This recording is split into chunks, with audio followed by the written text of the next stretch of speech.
हुजूर फरमाने लगे मैंने ख्वाब देखा है। या रसूल अल्लाह सल्लल्लाहु अलैहि वसल्लम क्या फरमाया? मैंने ख्वाब देखा है। मैंने ख्वाब में देखा लोगों ने कमीजें पहनी हुई हैं, किसी की कमीज पेट तक है, किसी की पेट से भी ऊपर है। हुजूर फरमाते हैं फिर मैंने ख्वाब में उमर को देखा। उमर फारूक ने इतनी लंबी कमीज पहनी, इतनी लंबी कमीज पहनी कि नीचे घिसट रही थी। हुजूर ख्वाब सुना के चुप कर गए। या रसूलल्लाह करम नवाजी करें, ताबीर भी तो बताए ना। तो रसूल करीम ने फरमाया इसकी ताबीर दीन है।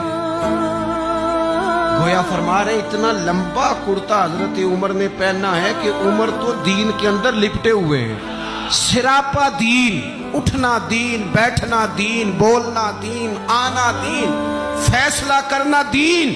उमर का हंस देना भी दीन, उमर का रो देना भी दीन, फारूक आजम का बदर में खड़े होना भी दीन, ओहद में आना भी दीन।